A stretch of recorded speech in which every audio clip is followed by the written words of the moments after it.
आज गुप्त नवरात्रि का चौथा दिन है। आज सभी भक्त माँ भुवनेश्वरी की पूजा अर्चना करेंगे। माँ भुवनेश्वरी को संसार भर के यश और ऐश्वर्य देवी माना जाता है। भुवनेश्वरी आदि शक्ति का पंचम स्वरूप हैं। इसी रूप में माँ ने त्रिदेवों को दर्शन दिए थे। माँ भुवनेश्वरी को 10 महाविद्याओं में 4 स्थान प्राप्त हैं। पौराणिक मान्यताओं के अनुसार माँ भुवनेश्वरी की संपूर्ण जगत का पालन पोषण करती हैं। उन्हें जगत धात्री भी कहा जाता है। माँ भुवनेश्वरी 14 भुवनों की स्वामिनी है। माँ को भगवान शिव की सखी माना गया है। माँ भुवनेश्वरी की पूजा लाल रंग के पुष्प, नैवेद्य, चंदन, कुमकुम, रुद्राक्ष की माला, सिंदूर, फल आदि से करनी चाहिए। पूजा के बाद कथा का पाठ भी करना चाहिए। अब शुरू करते हैं माँ भुवनेश्वरी की कथा को। पौराणिक मान्यताओं के अनुसार काल की शुरुआत में ब्रह्मा, विष्णु और रुद्र जगत की संरचना प्रारंभ कर रहे थे। एक उड़ता हुआ रथ उनके सामने आया और एक आवाज ने उन्हें रथ में बैठने का आदेश दिया। जैसे ही त्रिदेव रथ में बैठे, यह मन की गति से उड़ने लगा और उन्हें एक अजीब से स्थान पर लेकर गया। यह स्थान असल में रत्नों का द्वीप था, जिसके चारों तरफ अमृत का सागर और मनमोहक आकर्षक जंगल थे। जैसे ही त्रिदेव रथ के बाहर उतरे, वह स्त्री स्वरूप में बदल गए। उन्होंने उस द्वीप का अच्छी तरह मुआयना किया। वहाँ उन्हें एक शहर मिला। उस शहर के चारों तरफ सुरक्षा की 9 परतें थीं और इस शहर की सुरक्षा उग्र स्वभाव के भैरव, क्षेत्रपाल, मातृका और दिग्पाल कर रहे थे।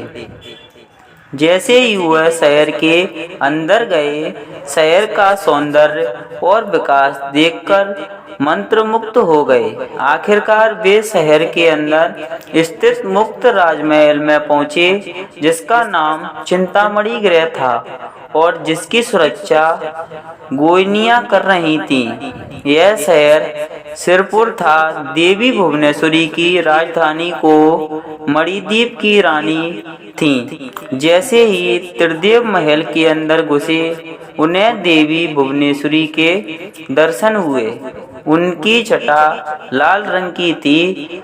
उनकी 3 आँखें, 4 हाथ थे तथा उन्हें लाल रंग के आभूषण पहने थे। उनके शरीर पर लाल चंदन का लेप लगा था तथा उन्हें लाल कमल की माला पहनी थी। बाएं हाथ में उन्होंने अंकुश और पाश पकड़ा था तथा दाहिने हाथ में वो अभय और वरदा मुद्रा दिखाई दे रही थी। उनका मुकुट अर्धचंद्र रूपी मणि द्वारा सुसज्जित था।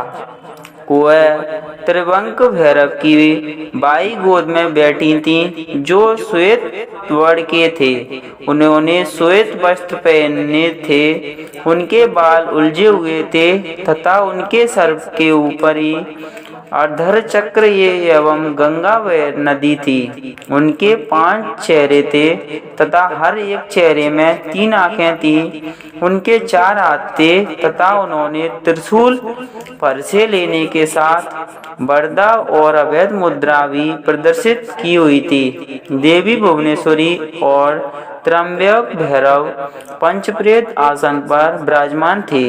पंचप्रेत तासन वह सिंहासन है जिसमें परम शिवा गद्दी के रूप में तथा 5 पैरों के स्थान पर सदा शिव, ईश्वर, रुद्र, विष्णु और ब्रह्मा स्थापित हैं। इन सब की सेवा में अनेक गोयनियां थीं। इनमें से कुछ पंखा डोल रही थीं, कुछ कपूर डालकर पान के पत्ते समर्पित कर रही थीं, कुछ नए शीशे पकड़े हुए थीं, कुछ घी, कुछ शहद और नारियल पानी समर्पित कर रही थीं। कुछ माता के बाल का श्रृंगार करने के लिए तैयार थीं। कुछ देवी के मनोरंजन के लिए नृत्य तथा गायन में लिप्त थीं। त्रिदेव ने वहाँ पर असंख्यत ब्रह्मांड देखे।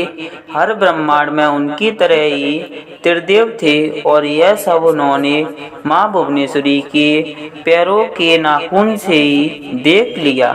कुछ ब्रह्मांड ब्रह्मा द्वारा बनाए जा रहे थे, कुछ विष्णु द्वारा पाले जा रहे थे तथा कुछ रुद्र द्वारा संहारित किए जा रहे थे। त्रिवंक की इच्छा शक्ति द्वारा उत्पन्न भुवनेश्वरी के त्रयंबक के 3 स्वरूप बनाए, ब्रह्मा, विष्णु और रुद्र।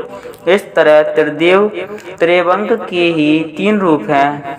पश्चाताप देवी भुवनेश्वरी के अपनी शक्तियाँ त्रिदेव को प्रदान की। ब्रह्मा के लिए देवी सरस्वती, विष्णु के लिए देवी लक्ष्मी तथा रुद्र के लिए देवी काली का निर्माण किया तथा उन्हें उनकी जगहों पर स्थापित किया। ब्रह्मा और सरस्वती ने मिलकर एक ब्रह्मांड रूपी अंडा बनाया।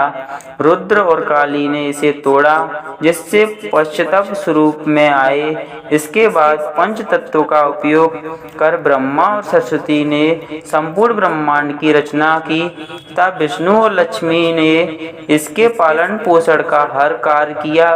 अंत में रुद्र और काली ब्रह्मांड की समाप्ति की ताकि सरस्वती और ब्रह्मा पुनर्रचना शुरू कर सकें।